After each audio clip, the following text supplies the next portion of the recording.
AI engineer Atul Subhash की आत्महत्या से उठे गंभीर सवाल।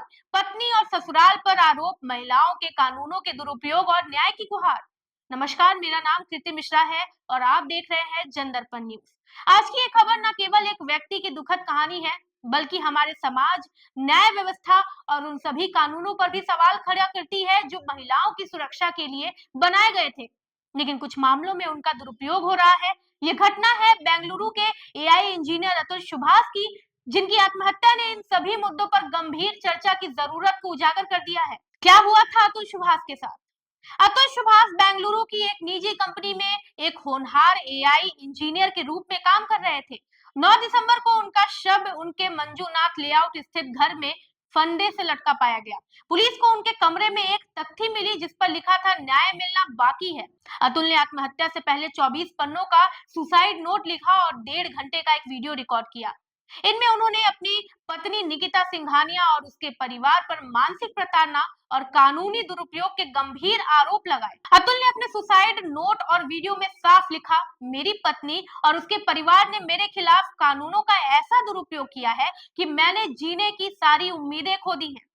उन्होंने ये भी बताया कि उनकी पत्नी और ससुराल वालों ने उन पर झूठे आरोप लगाकर उन्हें कानूनी मामलों में फंसा दिया। उन्होंने कहा कि ये चक्र लगातार चलता रहेगा। जिस कानून और न्यायालय को उनकी मदद करनी चाहिए, आज वही उसके परिवार के पीछे पड़ चुका है। ये मामला उन सभी आरोपों को उजागर करता है जिनमें कहा गया है कि कुछ महिलाएं अपने लाभ के लिए दहेज, घरेलू हिंसा और अन्य कानूनों का गलत इस्तेमाल करती हैं। महिलाओं के कानून सुरक्षा या दुरुपयोग। हमारे समाज में महिलाओं की सुरक्षा और अधिकार सुनिश्चित करने के लिए कई मजबूत कानून बनाए गए हैं, जैसे 498 दहेज प्रताड़ना कानून, घरेलू हिंसा अधिनियम, पीओसीएसओ।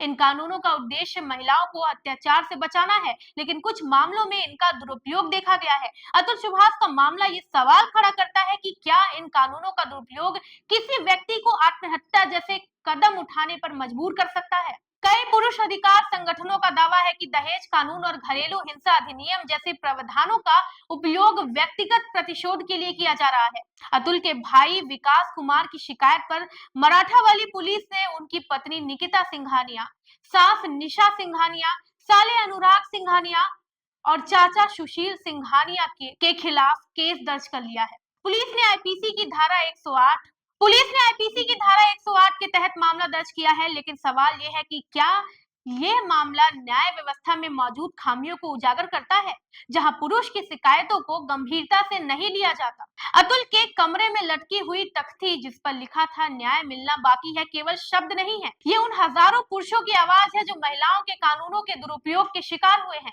समाज में ये धारणा है कि महिलाएं हमेशा पीड़ित होती हैं और पुरुष दोषी, लेकिन इस घटना ने यह साबित किया है कि स्थिति उलट भी सकती है। ये घटना केवल अतुल की नहीं है, ये हमारे समाज की विफलता का प्रतीक है।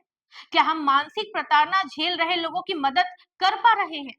क्या हमारी न्याय व्यवस्था में पुरुषों के लिए भी समान अधिकार है? क्या महिलाओं के कानूनों के दुरुपयोग को रोकने के लिए सख्त कदम उठाए जाने चाहिए? वही अतुल का आखिरी संदेश क्या था, ये भी जान लेते हैं। अतुल ने अपने वीडियो में कहा था, मैं चाहता हूं मेरी मौत से समाज में बदलाव आए, मुझे न्याय चाहिए।